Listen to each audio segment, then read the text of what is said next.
Assalamualaikum warahmatullahi wabarakatuh. Yang terhormat Bapak Arif Hakim selaku dosen pengampu mata kuliah Ekonomi Mikro Syariah dan teman-teman kelas D2 ESR yang saya banggakan. Kami dari kelompok 9 akan mempresentasikan hasil makalah kami yang berjudul Efisiensi Alokasi dan Distribusi Pendapatan. Sebelumnya, perkenalkan, saya Muhammad Ilham Batiar sebagai moderator dan ada teman saya Muhammad Rondi sebagai materi pertama, sebagai materi kedua ada Wildan Hakim, dan materi ketiga ada Reza Andika Prihananto, dan materi keempat saya sendiri. Konsep moral Islam dalam sistem distribusi pendapatan. Distribusi merupakan suatu usaha penyaluran barang dan jasa dari konsumen kepada produsen sehingga penggunanya sesuai dengan yang dibutuhkan. Dengan kata lain, distribusi merupakan kegiatan ekonomi yang menjembatani antara produsen dengan konsumen. Berkat distribusi, barang dan jasa dapat sampai ke tangan konsumen. Dengan demikian, kegunaan dari barang dan jasa akan lebih meningkat setelah dapat dikonsumsi.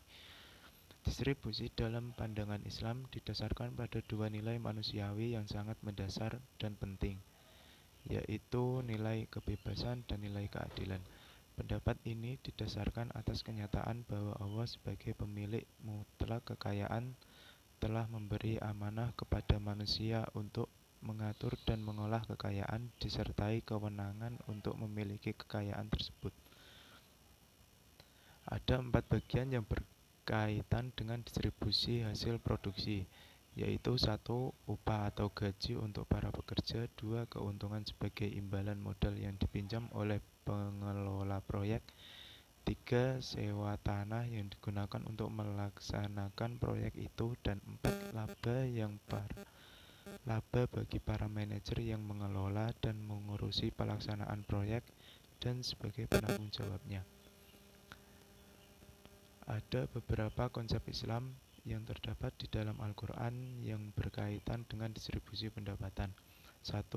Kedudukan manusiawi yang berbeda antara satu dengan yang lain merupakan kehendak Allah. Yang kedua, pemerintah dan masyarakat mempunyai peran penting untuk mendistribusikan kekayaan kepada masyarakat. Dan yang ketiga, Islam menganjurkan untuk membagikan harta lewat zakat, sedekah, infak, dan lainnya guna menjaga keharmonisan dalam hidup sosial. B. Pertukaran dan keseimbangan konsumsi antar individu. Pada pertukaran dan keseimbangan konsumsi antar individu dapat kita asumsikan pada dua individu yang mengonsumsi dua macam komoditas yang total penawarannya tetap. Dapat dilihat pada gambar panel A dan B adalah ruang konsumsi untuk masing-masing individu. Titik origin atau titik awal konsumsi untuk individu A kita sebut OA dan untuk individu B kita sebut saja dengan OB.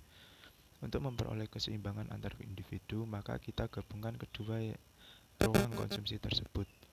Caranya adalah dengan memutar ruang individu 2 hingga 1800, maka kita akan mendapatkan sebuah kotak yang berisikan ruang konsumsi untuk kedua individu.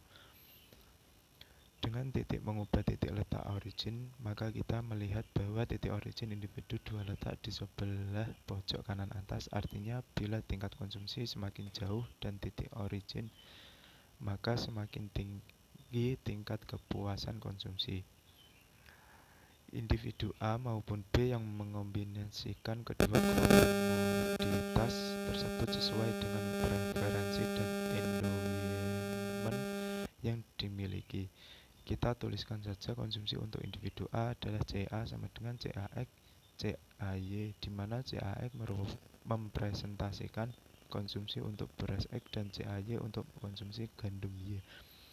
Kemudian untuk individu B, poin keseimbangan konsumsi kita tuliskan CB, CBX, CBY, keadaan di masa CA dan CB adalah tingkat konsumsi yang fair, maka hal inilah yang dimaksudkan dengan alokasi. Alokasi untuk konsumsi komoditas X dan Y dibatasi oleh total penawaran dari komoditas X dan Y.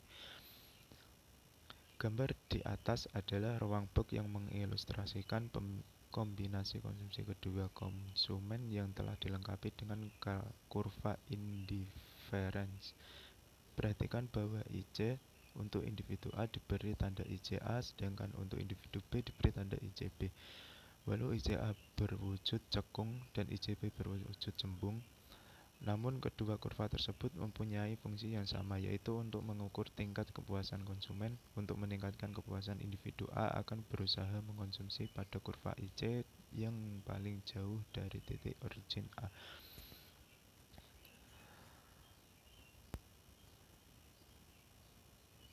Namun, tingkat keseimbangan tersebut belum tentu memenuhi syarat dari Pareto optimal.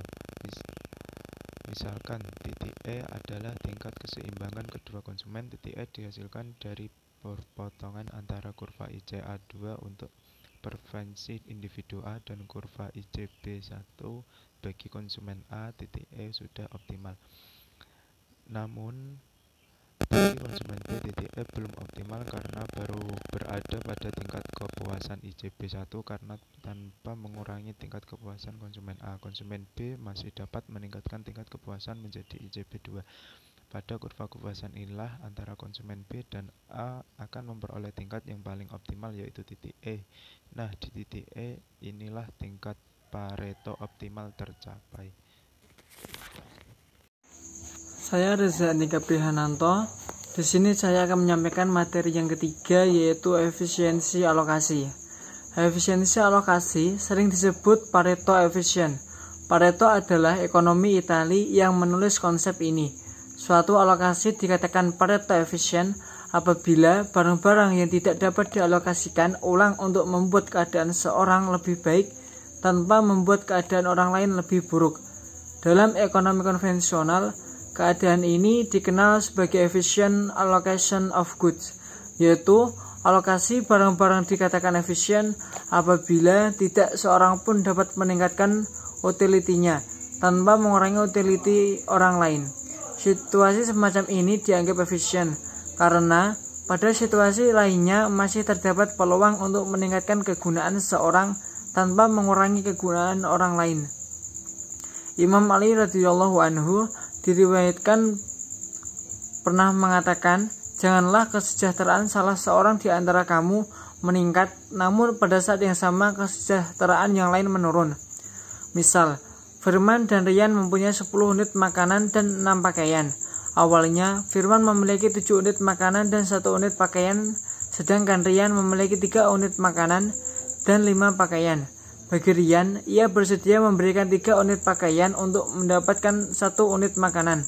Sedangkan bagi Firman, ia bersedia memberikan setengah unit pakaian untuk mendapatkan 1 unit makanan.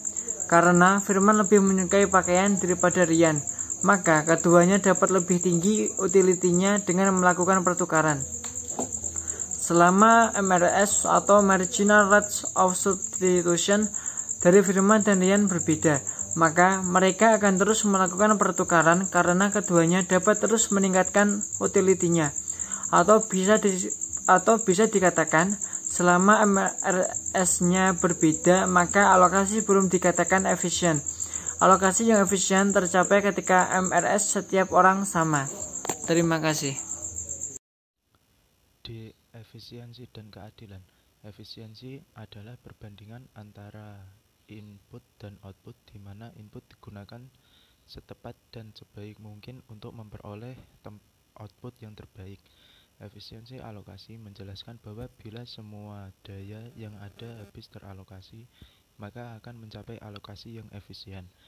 Tetapi tidak dapat dikatakan bahwa alokasi tersebut adil. Para ekonom konvensional berbeda pendapat tentang distribusi yang adil. 1. Konsep egalitarian, yaitu barang yang diterima pada setiap orang dalam kelompok masyarakat jumlahnya sama. 2. Konsep Rawlsian, yaitu memaksimalkan utility orang paling miskin.